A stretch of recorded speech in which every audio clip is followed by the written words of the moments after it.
Deus sentar, meu querido. Louvado seja Deus. Abra sua Bíblia, por favor, em Filipenses, o capítulo 4. Eu tenho uma palavra para iniciar o nosso mês de novembro. Filipenses, o capítulo 4.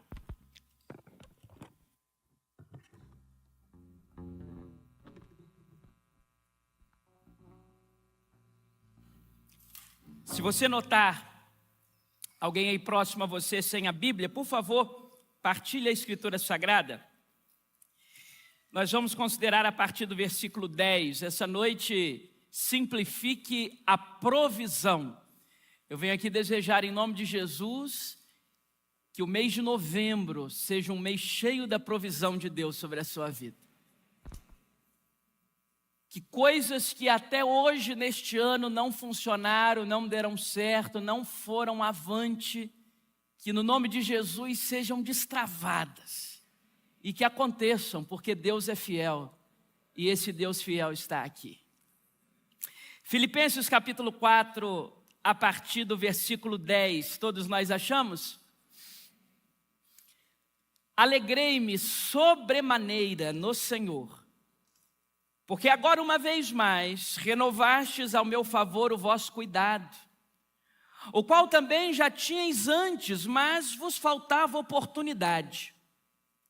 Eu digo isso não por causa da pobreza, porque eu aprendi a viver contente em toda e qualquer situação. Olha como é difícil, só uma observação, olha como é difícil para um ser humano dizer o que está escrito aqui no versículo 12, preste atenção. Eu tanto sei estar humilhado, como também sei ser honrado. De tudo e em todas as circunstâncias já tenho experiência, tanto de fartura como de fome, assim de abundância como também de escassez. Eu tudo posso naquele que me fortalece. Todavia, fizestes bem associando-vos na minha tribulação. E sabeis também vós, ó Filipenses, que no início do Evangelho, quando parti da Macedônia, nenhuma igreja se associou comigo no tocante a dar e receber, senão unicamente vós outros. Porque até para Tessalônica mandastes não somente uma vez, mas duas, o bastante para as minhas necessidades. Não que eu procure donativo, não, mas o que realmente me interessa é o fruto que aumente o vosso crédito. Recebi de tudo e tenho abundância. Estou suprido. Desde que Epafrodito me passou as mãos, o que me veio de vossa parte como aroma suave, como sacrifício aceitável e aprazível a Deus. E o meu Deus, segundo a sua riqueza em glória, há de suprir em Cristo Jesus cada uma das vossas necessidades. Ora, a nosso Deus e Pai, seja a glória pelos séculos dos séculos. Amém. Senhor, essa é a Tua palavra. Pessoalmente, meu coração está cheio de esperança pelo que o Senhor vai fazer nesse mês. O Senhor conhece a necessidade de cada pessoa que entrou nessa casa de oração. O Senhor conhece a necessidade de cada um dos tantos que nos acompanham em casa, no trabalho, pela transmissão da internet. E nós jogamos nessa noite uma palavra na medida da nossa necessidade. Ó Espírito Santo, flua entre nós, esquadrinhando os corações e fazendo com que aquilo que sair da boca deste pregador alcance solo fértil na vida de cada pessoa. Eu oro assim em nome de Jesus. Amém. No início do Evangelho, as coisas não eram como hoje. As igrejas não tinham prédios bonitos como esse, e tampouco essa quantidade de gente que colocava recursos pela fé. As igrejas eram menores, espalhadas em locais muito difíceis. E o ministério do apóstolo Paulo, que talvez seja para nós, depois da pessoa bendita de Jesus Cristo, o maior pastor do Novo Testamento, ele, além de um plantador de igreja, em algumas das igrejas que ele plantou, ele também pastoreou. Por exemplo, Algumas vezes Paulo edificou uma obra, uma igreja, uma comunidade de crentes, uma comunidade de discípulos de Jesus, e depois de plantar aquela igreja, sentiu que a sua missão estava concluída e foi para outro local. Mas algumas dessas igrejas ele chegou a pastorear por um tempo. Algumas dessas igrejas que ele chegou a pastorear por um tempo eram em regiões abastadas, regiões com recurso, onde as pessoas tinham recurso. Em outras, no mundo conhecido da época, muito especialmente o pedaço do Oriente Médio, que nós conhecemos como a Palestina e as regiões, alguns locais eram um tanto quanto escassos no que diz respeito à provisão, a dinheiro. Então, algumas dessas igrejas conseguiam sustentar o apóstolo Paulo, sustentar as suas necessidades, o honrar com um salário digno. Outras dessas igrejas, no entanto, não tinham essa possibilidade, não porque não quisessem necessariamente, mas porque lhes faltava recursos. Quando Paulo escreve a carta aos Filipenses, ele está aqui no capítulo 4 fazendo um registro de gratidão, porque nos momentos do seu ministério em que faltou dinheiro, nos momentos do seu ministério em que faltou a provisão, a igreja que estava ali dos Filipenses, a igreja em Filipos, levantou um homem. O nome desse homem nós lemos no texto, Epafrodito. Colocou um senhor envelope nas mãos do Epafrodito e disse: você vai encontrar o apóstolo Paulo e você vai entregar esse dinheiro para o apóstolo Paulo. Dito e feito, o Epafrodito vai então em encontro de Paulo. E no dia que Paulo estava lá, certamente orando pela provisão, orando para que as suas necessidades básicas fossem supridas, orando para que Deus interviesse na sua história, naquele momento, Epafrodito chega com um envelope, com um recurso, com dinheiro, com metal, e diz: ó, a igreja de Filipos mandou isso aqui para você, para a sua assistência, para a sua subsistência. Esse é o cenário do texto. E eu fico imaginando o apóstolo Paulo, nas suas tantas orações a Deus, pedindo provisão divina, pedindo cuidado dos céus, pedindo que Deus manifestasse a sua glória, pedindo que Deus cuidasse daquilo que ele haveria de comer no final do dia, como pagaria o seu aluguel, como pagaria as despesas básicas da sua vida. De repente ele abre os seus olhos no meio dessa oração, e lá vem um homem, Epafrodito. Talvez Paulo pensasse assim: o que é que esse homem veio me pedir? Será que ele quer uma oração? Será que ele está doente e quer ser curado? Será que ele veio pedir um aconselhamento? E o Epafrodito vai se aproximando, vai se aproximando, vai se aproximando. E o Paulo: será o que eu vou ter que fazer agora? Será que é expulsar um demônio? Será que é libertar essa pessoa? O que eu vou fazer agora? Quando o Epafrodito diz: calma, Paulo, eu não vim te pedir nada. Ele saca um envelope, entrega nas mãos do apóstolo e diz: isso aqui é para suprir as suas necessidades. Esse é o Deus a quem nós servimos. Um Deus em que no momento certo, na hora certa, Ele manda a sua provisão. Aleluia. Bem, a provisão financeira não é a única que existe. Provisão vem do ato de prover, o ato de abastecer. E muitas vezes na nossa vida, não é apenas a despensa da nossa casa que precisa ser abastecida. Muitas vezes na nossa vida, não é o cheque especial que precisa ser abastecido. Muitas vezes na nossa vida, a provisão da qual necessitamos tampouco tem a ver com dinheiro. Existe a provisão emocional.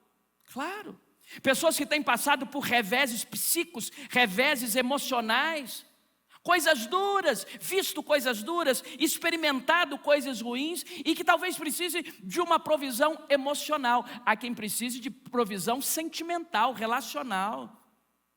Gente que vem naufragando de relacionamento em relacionamento.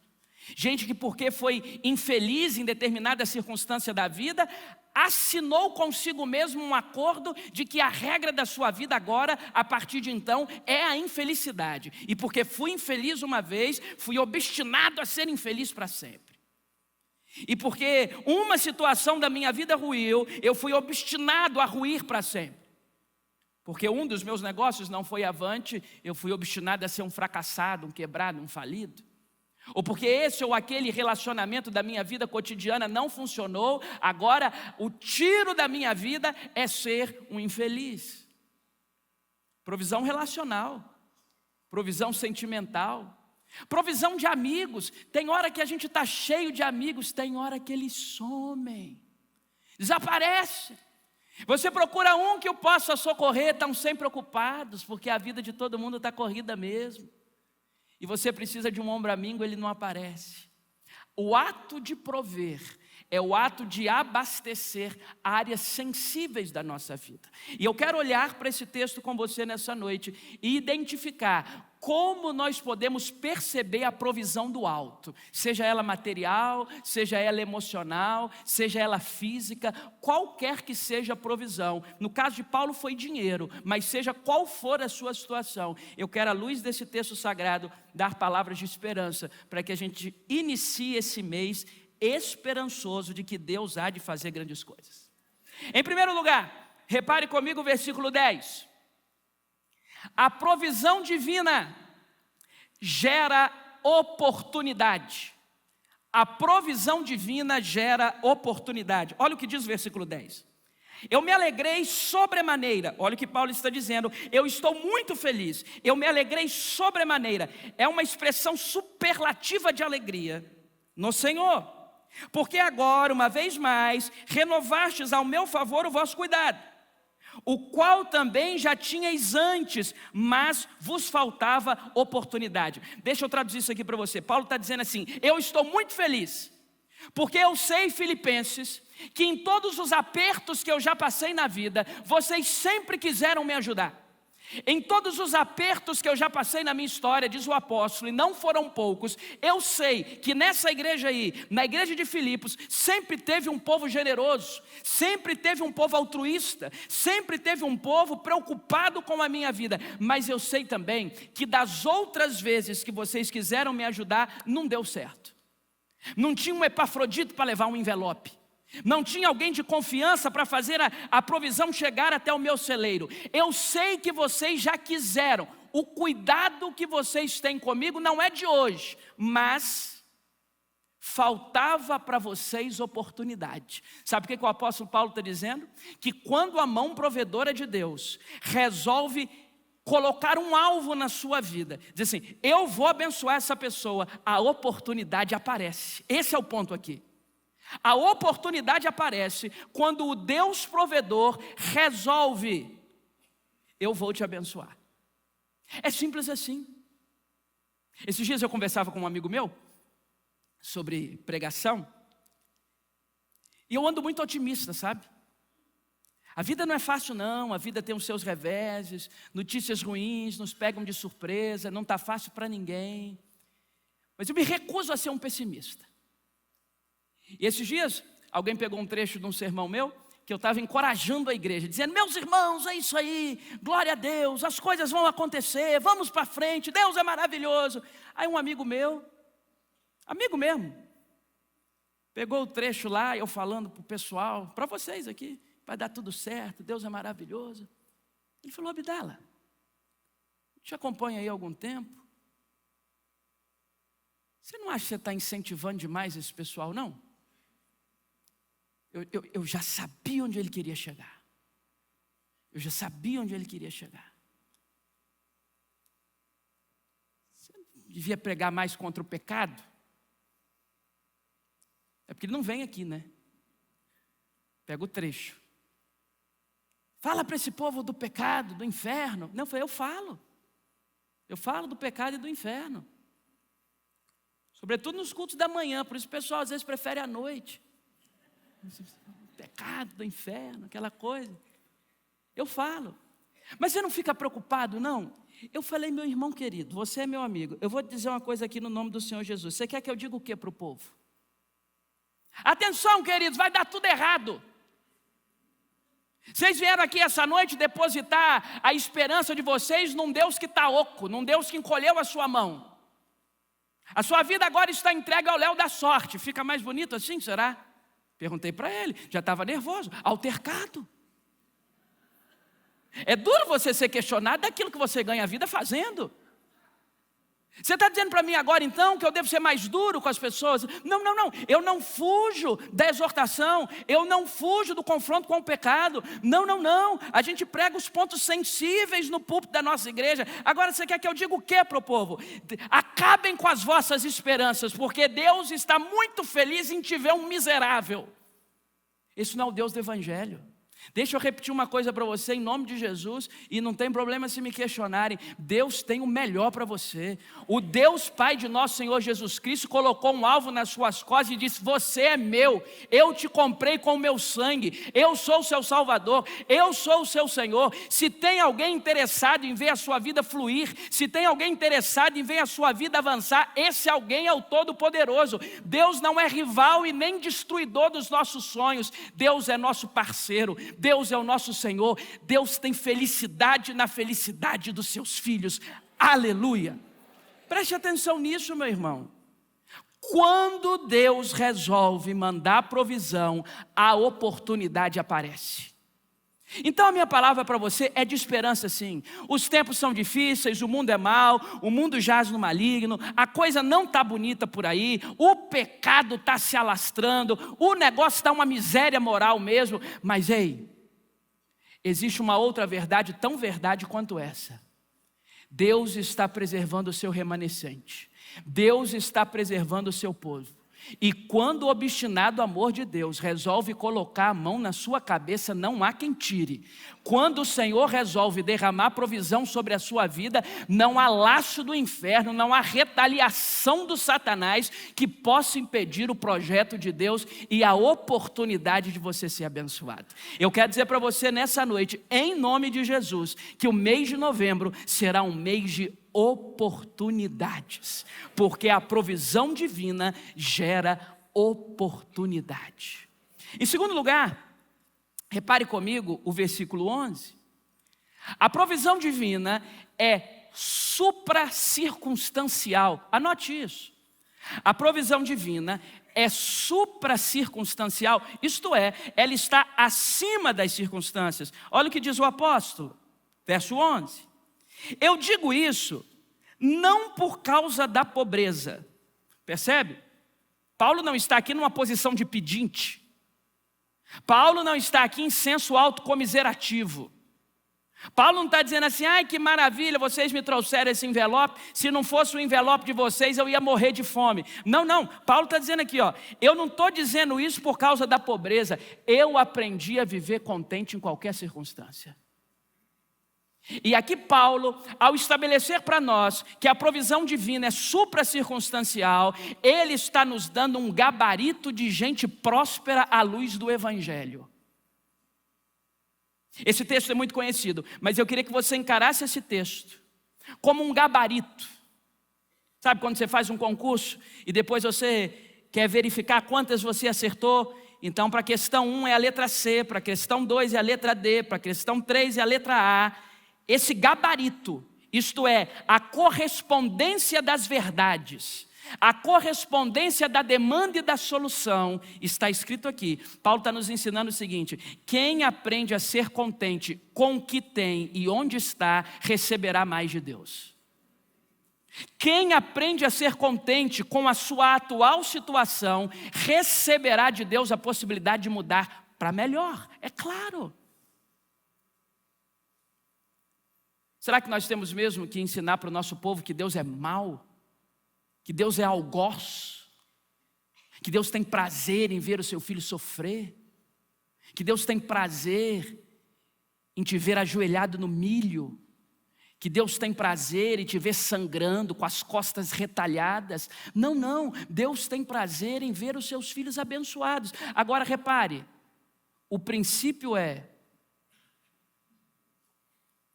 tenha fé na circunstância que você se encontra para experimentar uma circunstância melhor.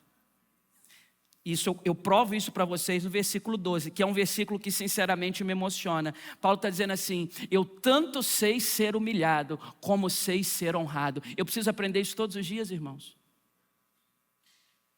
Eu não vim aqui esbravejar um discurso moralista como bastião de qualquer virtude, não, pelo contrário, eu preciso aprender isso aqui todos os dias. Eu sei ser honrado. Eu sei. Quando eu vou receber essas plaquinhas aí, eu boto o meu melhor terno. Eu sei ser honrado. Eu já fico procurando alguém para tirar a foto. Eu sei ser honrado. Eu sei muito ser honrado. Até gosto de vez em quando. Você não. Você não gosta. Você sabe o que eu tenho muita dificuldade? É o dia que eu tenho que ser humilhado. Porque aqui tem uma verdade cristã de 2 milênios. O seu caminho terá também momentos de humilhação. Não tem como se livrar dele. Eu queria que tivesse só os momentos de honra, mas existem os momentos de humilhação. Existem os momentos que as coisas se desgovernam, saem do controle, saem do premeditado. Existem momentos que o que vão falar de você não é coisa boa.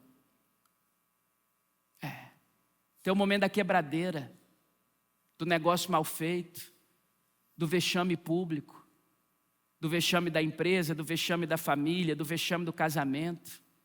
Tem dias que está escancarado diante de todo mundo que o mundinho perfeito não existe. Que essa nossa vontade de parecer equacionado na vida, isso é tão frágil quanto um bebezinho que depende da mãe para amamentar. Paulo está dizendo assim: eu sei ser honrado, mas eu também sei ser humilhado. No dia da honra, eu não vou me iludir em achar que eu sou tudo isso. Mas no dia da humilhação, eu não vou me iludir achando que a minha vida acabou. Eu vou recomeçar. É isso que Paulo está ensinando aqui. No dia que eu for honrado, eu não vou achar que esse dia define a minha história, porque eu não sou perfeito. Mas no dia que eu for humilhado, eu não vou permitir que o dia da humilhação seja o meu fim. Eu vou começar de novo. Eu tanto sei ser honrado, está dizendo ele, como eu sei ser humilhado. Tome cuidado com 2 momentos da sua vida. Primeiro, tome cuidado com o dia do sucesso. O sucesso é um péssimo conselheiro. A gente não deve tomar boas decisões. Aliás, boas decisões nunca são fruto do dia do sucesso. O dia do sucesso inebria nossa consciência, embaça a nossa visão. No dia do sucesso, curta o sucesso, mas não tome decisões naquele dia. Agora, tome cuidado também com o dia do fracasso, porque o dia do fracasso é um péssimo conselheiro. O dia da raiva, da revolta, o dia da notícia ruim. Não tome decisões nesse dia, não. Esse dia é péssimo para decidir. Paulo está dizendo assim: eu sei ser honrado, eu sei ser humilhado. Mas ele diz mais, olha o verso 12. De tudo e em todas as circunstâncias eu já tenho experiência. Eu tenho experiência na fartura e eu tenho experiência na fome.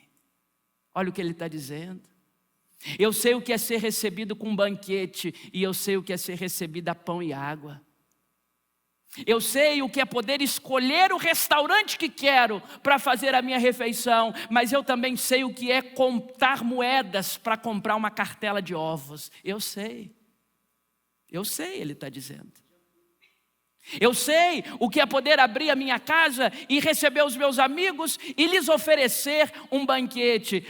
Mas eu sei também como é terminar o mês sem saber o que vou comer no outro dia. Ele está dizendo isso aqui: eu tenho experiência na fartura e eu tenho experiência na fome. Diz mais, parte final no verso 12.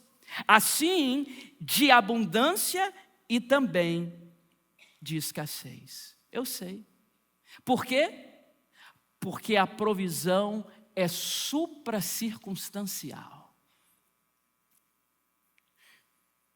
Os dias mais difíceis da nossa história, os dias mais célebres da nossa história, têm muitas diferenças. Aqui a gente chora, aqui a gente ri.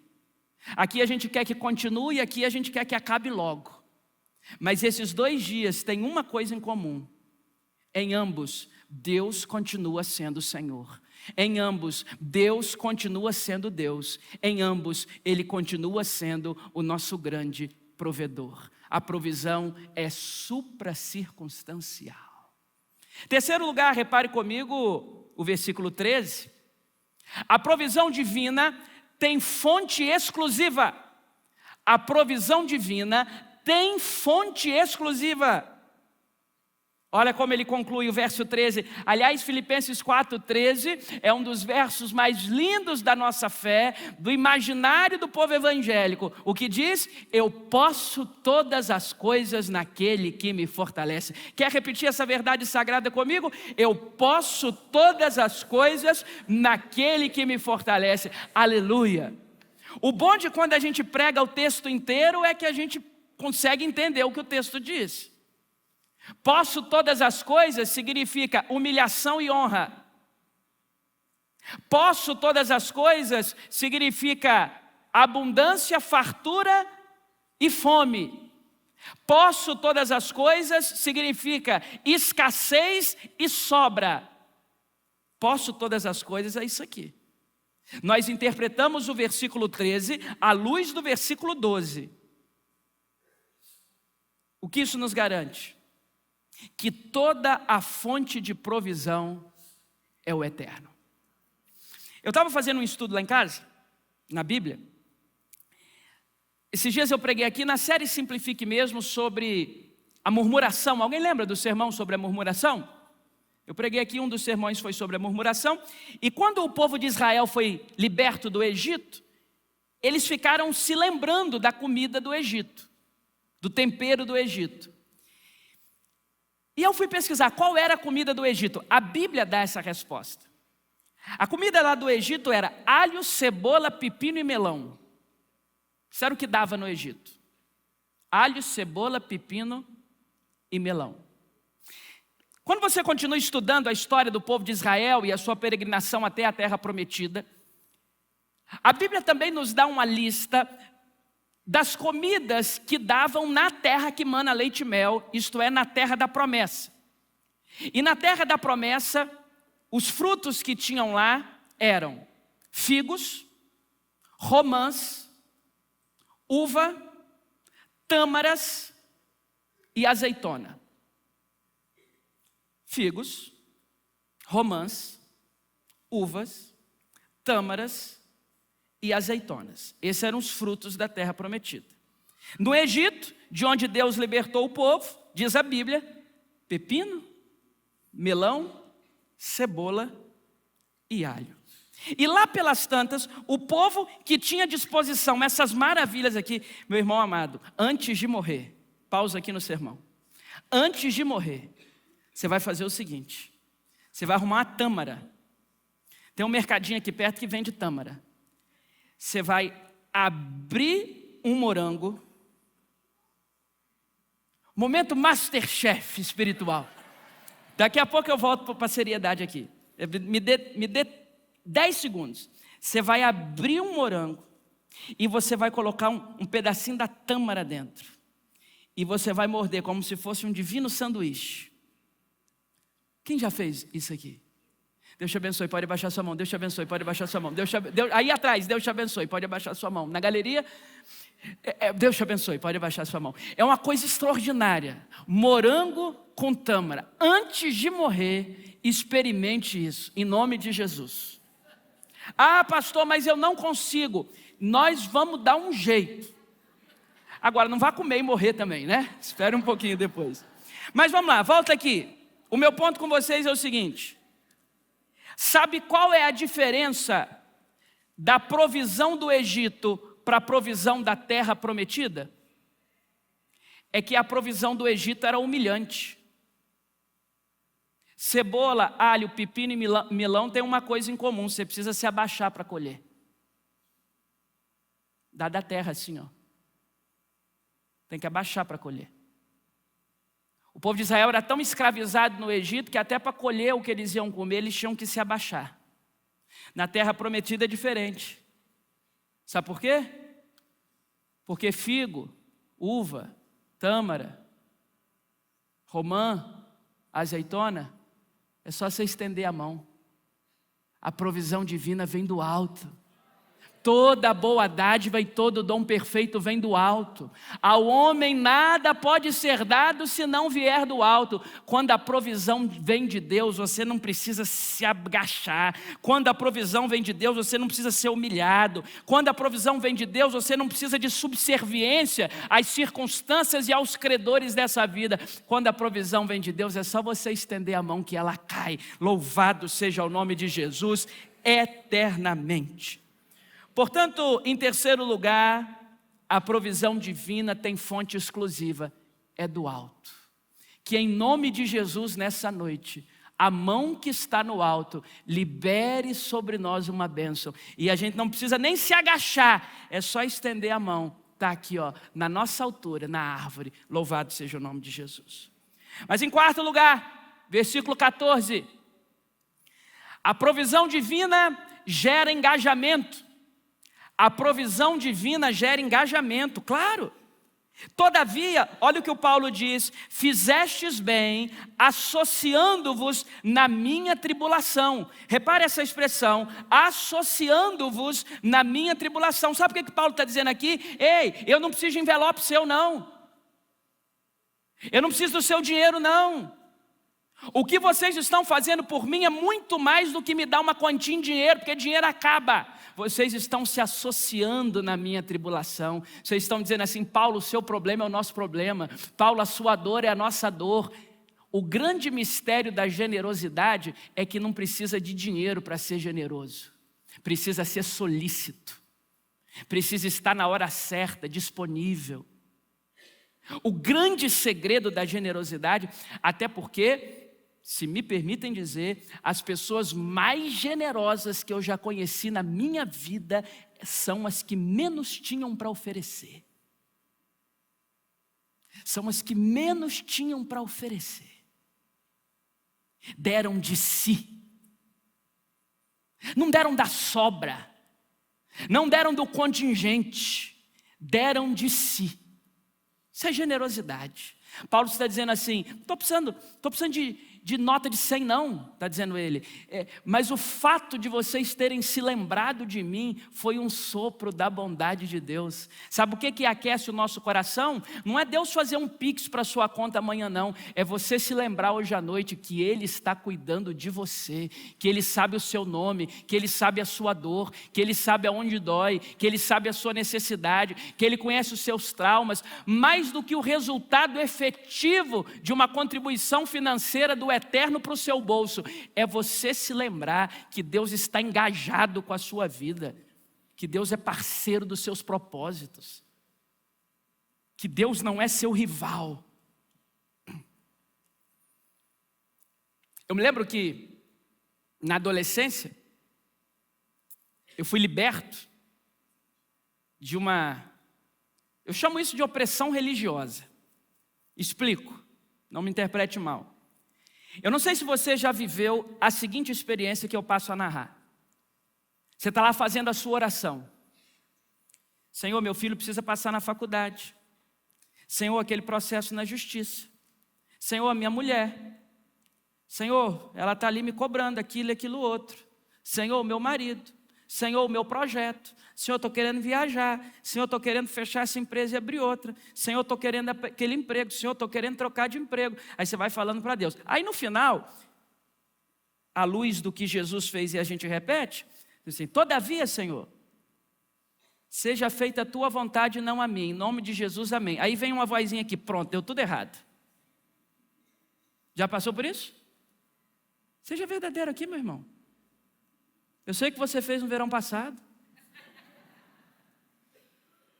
Quando você vai com aquela conversa de todavia, seja feita a tua vontade, vem aquela vozinha: pronto, vai ser o inverso. Vai ser o inverso.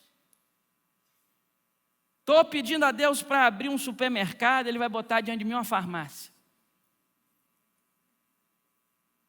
Estou pedindo a Deus uma viagem, Ele vai fazer eu quebrar minha perna, ter que ficar engessado dentro de casa.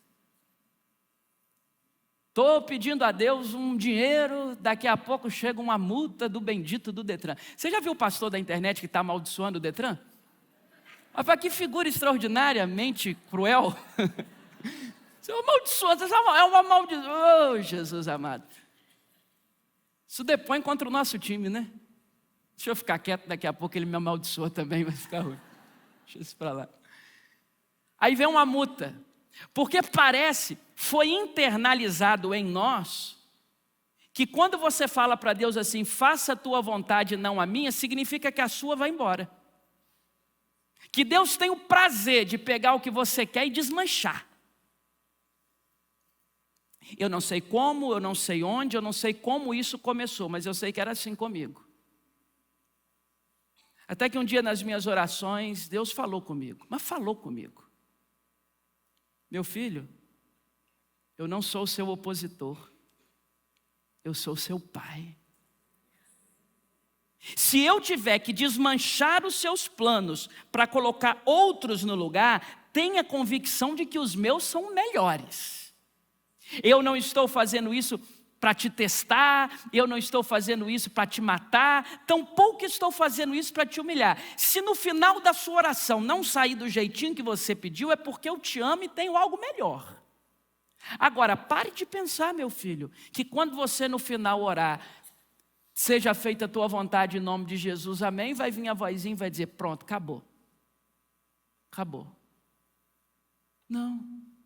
Deus está engajado com o projeto dele na sua história. Deus está engajado com o futuro que ele reservou para você. É o que nos ensina o versículo 14. Vocês se associaram na minha tribulação. É mais do que um envelope, é mais do que uma quantia de dinheiro que uma hora vai acabar. É vocês se importaram comigo. E a provisão divina é isso. Não é um pix. É um Deus dizendo para você, eu me importo com você. Ó Espírito Santo, coloca mel nas minhas palavras. Meu irmão amado, o que eu quero dizer para você, em nome de Jesus nessa noite é, Deus se importa com você. Deus se importa com você. Deus se importa com você. Deus se importa com você. Deus se importa com você. Ele sabe o seu nome, Ele sabe o seu endereço, Ele sabe as suas necessidades. Ele se importa com você. Mas em quinto lugar... Observe comigo, em quinto e último lugar, os versículos 18 e 19. A provisão divina, ela gera oportunidade, versículo 10. A provisão divina é supracircunstancial, versículos 11 e 12. A provisão divina tem uma fonte exclusiva, é o alto, versículo 13. A provisão divina gera engajamento, versículo 14. Mas em quinto e último lugar, a provisão divina é transbordante. Verso 18 diz assim: eu recebi de tudo e tenho abundância, estou suprido. Sabe qual é a oração que eu quero fazer nessa noite? O ano ainda não acabou. Em 2 meses que nós temos pela frente, tem margem para o Todo-Poderoso fazer muita coisa. A minha oração é que no dia 31 de dezembro, quando em um dos 2 cultos você estará aqui nessa igreja, à noite, você possa dizer como o apóstolo Paulo disse aqui, ó, estou suprido. Você crê nisso? Você recebe essa palavra em nome de Jesus? Eu estou suprido. Eu estou suprido. Olha o que Paulo está dizendo. Eu recebi tudo e eu tenho abundância. Eu estou suprido. Desde que Epafrodito, lembra do Epafrodito? Me passou às mãos o que me veio da vossa parte como aroma suave. Você já viu nota de dinheiro com aroma suave? Só se você estiver muito quebrado mesmo. Você pega uma nota de dinheiro e sente um aroma. Não. Dinheiro é sujo. Dinheiro é sujo. Dinheiro passa de mão em mão. A modernidade está até acabando com a cédula. Não. O aroma suave aqui não é do metal. O aroma suave aqui não são das notas naquele envelope. O aroma suave aqui não é no metal daquela sacola. O aroma suave é o gesto. O gesto da provisão divina, abençoando as pessoas. como sacrifício aceitável e aprazível a Deus. E agora no verso 19, uma declaração profética do apóstolo Paulo: o meu Deus, segundo a sua riqueza em glória, há de suprir todas as vossas necessidades em Cristo Jesus. Vamos interpretar com calma esse versículo. Primeiro, você sabe que o Novo Testamento da Bíblia foi escrito no grego. E eu fui pesquisar a fundo no grego o que significa cada uma de vossas. Porque cada uma de vossas me parece dar uma ideia de todas. E sabe o que significa lá no original cada uma de vossas? Você vai cair duro. Significa cada uma de vossas. Todas. Todas. Não são algumas, não são parte de, todas. Eu quero te apresentar nessa noite um Deus que está preocupado sim com as suas emoções, que está preocupado sim com os seus sentimentos, com os seus relacionamentos, que está preocupado sim com o que você tem na sua despensa, claro. Mas eu quero te dizer que a maior preocupação desse Deus é mudar o seu destino eterno e te levar para a eternidade com Ele. Mas, repare, cada uma de vossas necessidades e não cada um dos vossos desejos. Tem gente que olha para esse texto e diz, cada um dos vossos desejos. Não é isso que o texto diz. É cada uma das vossas necessidades. Tem diferença entre desejo e necessidade. Meus irmãos, eu desejo ter algumas coisas na minha vida que eu estou quase certo que Deus não vai me dar, porque não vai me fazer bem. Não vai me fazer bem. Desejos. Desejos. Não está falando de desejos. Por isso que eu tenho uma grande dificuldade, e respeito muito quem faz, tá? Sou eu, não sou senhor da verdade, nem dono da razão. Com o pessoal que ora para amanhã Deus deixar chover ou não deixar chover. Então vamos fazer um culto ali na praça daqui uns dias. Aí a gente ora, Senhor, a previsão é de chuva. A gente ora, não chove, não chove, não chove, não chove, não chove. Falei, gente, isso com todo respeito. A faixa de Gaza pegando fogo. A Ucrânia tomando míssil. A fome na África subsaariana. As disfuncionalidades familiares tamanhas que tomam conta do nosso povo. O império das trevas reinando. Você vem me pedir para orar para não chover? Não, isso é desejo. É desejo. Desejo. Esses dias eu estava pregando sobre Elias e abriu meu coração, porque dá até raiva desse profeta.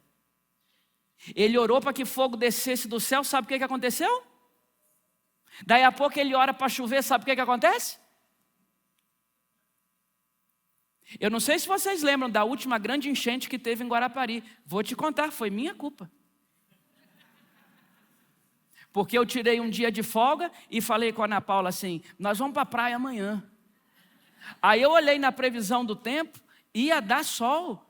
Aí eu uni a minha fé com a previsão meteorológica, falei, meu amor, prepare a canga. Nós vamos. Isso é extraordinário. Vamos ali para Peracanga. Meus irmãos amados, nunca choveu tanto na história dessa cidade no outro dia de manhã. Mas era a chuva que Deus dava. Janelas lá de casa faziam assim, ó. Chuva. Minha mulher é maravilhosa, né? Olhou para mim assim para botar a pá de cal e falou, você não ia orar a Deus? Eu falei, orei. Mas foi a última vez que eu pedi para Deus uns negócios dessa. Se Deus quiser que chova, chova. Se Deus quiser sol, é sol. Se Deus quiser... Eu não estou falando de desejos. O texto está falando de necessidades. O meu Deus, segundo a sua riqueza em glória, há de suprir em Cristo Jesus. Não são os nossos desejos, que são muitos, variados, são as nossas necessidades. Hoje eu quero falar com você que tem uma necessidade para apresentar a Deus. Deus está aqui e quer suprir a sua necessidade. O seu desejo, corre atrás. Corre atrás. Vamos para frente. Ao contrário do que muita gente pensa, quem criou o trabalho não foi o diabo, não, foi Deus. O trabalho nunca foi penalidade por causa da queda de Adão. Adão já trabalhava no jardim antes de pecar. Trabalho é coisa digna. Então os seus desejos, corre atrás, vão para frente. Meus irmãos, tem gente orando a Deus pedindo telefone novo que saiu no mercado. Eu fico olhando os lá de cima falando, ai Jesus, aquela coisa horrorosa. Quem é que está ensinando os nossos filhos que ter esse ou aquele aparelho é símbolo de sucesso? Não, eu não estou falando de desejos. Eu estou falando de necessidades. A provisão divina, ela é transbordante. Por isso eu quero orar com você nessa noite. Por isso, não à toa essa mensagem caiu no primeiro domingo de novembro. Porque não apenas nós estamos iniciando um novo mês, não apenas nós estamos iniciando uma nova oportunidade mensal de nos posicionarmos diante de Deus, mas nós estamos há 2 meses de acabar esse ano. E eu tenho uma palavra de Deus para te trazer. O ano ainda não acabou. Ele ainda pode mexer na sua história.